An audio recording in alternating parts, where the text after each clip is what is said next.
یہ ہے کہ وہ اپنے ادبیت کے اعتبار سے ایک معراج ہے۔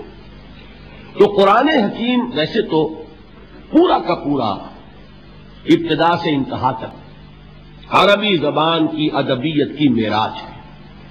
کل میں بیان کر چکا ہوں کہ اس کے اعجاز کا سب سے نمایاں پہلو اور سب سے اولین پہلو یہی تھا جس پر کہ اس نے چیلنج کیا ہے تحدی کے ساتھ کہ اگر تم مقابلہ کر سکتے ہو تو کرو، فاتو بسورۃ من مثلہ، لے آؤ ایک ہی صورت اس جیسی جس کا مقابلہ کوئی نہیں کر سکا، کوئی جھوٹ موٹ کو بھی میدان میں کھڑا نہیں ہو سکا کہ میں اس چیلنج کو قبول کرتا ہوں۔ تو قرآن مجید از ابتدا کا انتہا عربی ادب اس کا کلاسک ہے، یہ اس کا چوٹی کا، اس کی ایک معراج کا مقام رکھنے والا۔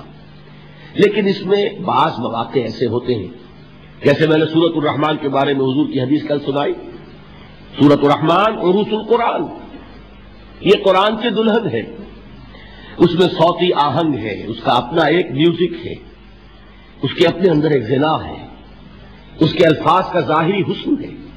اب یہ خصوصیت ہے سورہ رحمان کی۔ اسی طرح سہل ممتنع کے اعتبار سے قرآن مجید کی اہم ترین سورت سورۃ العصر ہے، اس میں کوئی لفظ مشکل نہیں، والعصر۔ دیکھیے عام اردو دان جو لوگ ہیں وہ بھی یہ الفاظ استعمال کرتے ہیں، ہم عصر الفاظ، ہم عصر اشخاص، کانٹمپریریز جو ایک زمانے میں رہتے ہم عصر حاضر، عصر رواں، سب بولتے ہیں الفاظ۔ عصر جدید، ان الانسان لفی خسر، انسان کا لفظ کون نہیں جانتا، خسر خسارہ یہ اردو کے اندر مستعمل ہے۔ الا الذین آمنوا، ایمان، عمل صالح، تواسی ذرا ایک تھوڑی سی بدلی ہوئی شکل ہے، لیکن اردو میں وہ لفظ بھی مستعمل ہے، وصیت سے تواسی بنا، باب تفاعل ہے، بالحق وتواصوا بالصبر، کوئی لفظ بھی ثقیل نہیں، کوئی بھاری بھرکم اصطلاح نہیں۔ لیکن جیسا کہ میں آپ حضرات کے سامنے کوشش کروں گا کہ اس کے مفاہیم کو کسی درجے میں بیان کروں، اندازہ ہوگا کہ یہ جہاں تک علم اور حکمت کی معراج کا تعلق ہے، فلسفہ اور فلسفے کے چوٹی کے مسائل وہ اس صورت میں موجود ہے، لیکن یہ کہ کوئی لفظ بھاری نہیں، کوئی ثقیل نہیں۔ چوتھی چیز جو اہم ترین ہے اس سورہ مبارکہ کے بارے میں وہ یہ ہے کہ میرے نزدیک، یہ میں ایک بڑی بات کہہ رہا ہوں، کہنے کی جرات کر رہا ہوں، میرے نزدیک یہ قرآن مجید کی جامع ترین صورت ہے۔ میں نے اپنا ایکسپریشن بدل دیا، پہلے میں نے کہا تھا کہ یہ اولین صورتوں میں سے ایک ہے، مختصر ترین صورتوں میں سے ایک ہے۔ اب جو بات میں کہہ رہا ہوں یہ کہ جامع ترین صورت ہے قرآن حکیم۔ اس کی وجہ یہ ہے کہ قرآن ہے ہدی للناس، رہنمائی بن کر آیا ہے، ہدایت ہے۔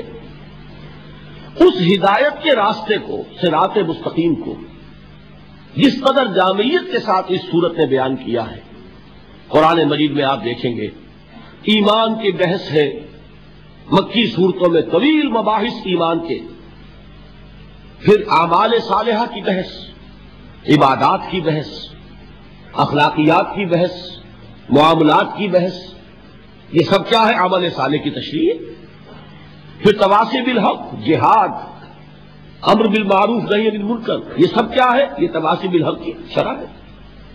قرآن مجید کے تمام مضامین کو جامع ترین صورت میں پیش کرنے والی صورت وہ سورۃ العصر ہے۔ اس کا احساس صحابہ کرام کو تھا، چنانچہ ہمیں ایک روایت ملتی ہے، کان الرجلان من اصحاب النبی صلی اللہ علیہ وسلم اذا التقیا لم يتفرقا حتى يقرأ احدهما على الاخر سورة العصر ثم يسلم احدهما على الاخر۔ حضور صلی اللہ علیہ وسلم کے صحابہ میں سے جب دو حضرات کی آپس میں ملاقات ہوتی تھی تو وہ اس وقت تک ایک دوسرے سے جدا نہیں ہوتے تھے جب تک کہ ایک دوسرے کو سورۃ العصر سنا نہیں لیتے تھے، پھر وہ ایک دوسرے کو سلام کرتے چلے رہنا ہوتے تھے۔ اب آپ اندازہ کیجئے کیوں، بعد میں یہ بات واضح ہو جائے گی کہ اس کا سبب کیا ہے۔ صحابہ کا کوئی عمل حکمت سے خالی نہیں تھا، قرآن مجید کی قدر و قیمت کے اصل جاننے والے صحابہ کرام ہیں، ان کا یہ طرز عمل اور سورہ مبارکہ کے ساتھ یہ لگاؤ اور یہ تعلق ویسے آپ کو معلوم ہے قرآن مجید کی سورتوں کی سردار کون سی سورت ہے؟ سورت الاخلاص، اس لیے کہ اس کو حضور نے ثلث قرآن کے مساوی قرار دیا، 1/3 قرآن کے برابر۔ 4 آیتیں ہیں لیکن 1/3 قرآن کے مساوی۔ اس کی وجہ کیا ہے کہ اسلام کی جڑ بنیاد ہے توحید، لیکن یہ کہ اس توحید کا جامع ترین بیان سورت الاخلاص میں، تو گویا کہ یہ جڑ ہے، اس پہلو سے اہم ترین سورت ہے۔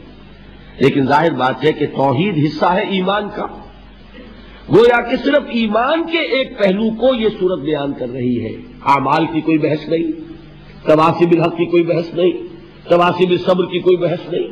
اس اعتبار سے اسے جامع ترین سورت نہیں کہیں گے، اہم ترین تو ہے، اس لیے کہ توحید ہی جڑ ہے، بنیاد ہے۔ اسی طریقے سے آیت الکرسی، حضور نے فرمایا یہ تمام آیات قرآنیہ کی سردار ہے، اس کی وجہ بھی وہی توحید، اس لیے کہ ہمارا دین حقیقت میں دین توحید ہے۔ لیکن جامعیت ایک اور شے ہے، قرآن کے مضامین کا احاطہ کر لینا، یہ واقعہ یہ ہے کہ وہ جیسی کہ جس صورت میں کہ یہ بات سورت العصر میں سامنے آتی ہے اور کسی صورت میں نظر نہیں آئے گی۔ ہاں، دین کے فلسفے کے لیے نہایت جڑ اور بنیاد کی چیز سورت الفاتحہ ہے، جو مقدمہ ہے قرآن کا، جو گویا کہ دیباچہ ہے قرآن کا، جسے ام القرآن کہا گیا، وہ سورہ مبارکہ 7 آیات، وَلَقَدْ آتَيْنَاكَ سَبْعًا مِنَ الْمَثَانِي وَالْقُرْآنِ الْعَظِيمِ۔ لیکن یہ کہ جامعیت کے اعتبار سے عرض کر رہا ہوں کہ جامع ترین سورت سورت العصر ہے۔ میں نے ایک تو صحابہ کرام کا عمل آپ کے سامنے رکھا، دوسرے امام شافعی رحمۃ اللہ علیہ کے 2 اقوال ملتے ہیں، وہ بھی آپ کو سنانا چاہتا ہوں۔ ایک قول تو ان کا بہت مشہور ہے، لو تدبر الناس هذه السورة لوسعتهم، اگر لوگ صرف اس ایک سورت پر تدبر کریں، غور کریں، اس کی گہرائیوں میں اترے، تو یہ سورت ان کی ہدایت کے لیے کافی ہو جائے۔ ایک اور قول ہے امام شافعی رحمۃ اللہ علیہ کا، جو نقل کیا ہے مفتی محمد عبدہ نے اپنی تفسیر میں، کہ لو لم ينزل من القرآن سواها لکفت الناس، اگر قرآن مجید میں سے سوائے سورت العصر کے کوئی اور سورت نازل نہ ہوتی، کوئی اور حصہ نازل نہ ہوتا، تو یہ بھی لوگوں کی ہدایت کے لیے کافی تھی۔ اس سے اندازہ آپ کو ہو سکتا ہے کہ امام شافعی رحمۃ اللہ علیہ کے نزدیک اس سورہ مبارکہ کی کیا عظمت ہے۔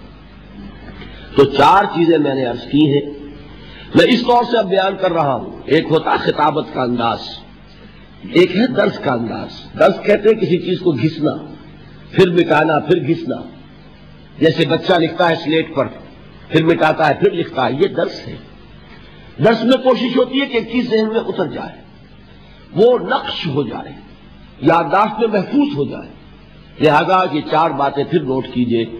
یہ قرآن مجید کی اولین صورتوں میں سے ہے، قرآن مجید کی مختصر ترین صورتوں میں سے ہے، سہل ممتنع کی سب سے اعلیٰ مثال ہے قرآن میں، اور نمبر 4 یہ جامع ترین صورتوں میں سے ہے۔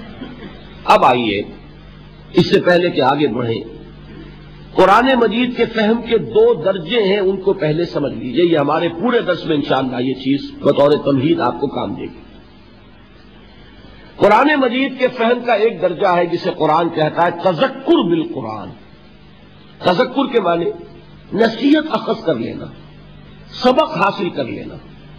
جیسے آپ بچپن میں جب انگریزی ہم پڑھتے تھے، آپ کو بھی یاد ہوگا، ایک کوئی سٹوری آپ نے لکھی اور پھر لکھا مورل لیسن، اس کہانی کا سبق کیا ہے، اس سے حاصل کیا ہوا، کیا سبق ہمیں اس سے ملا۔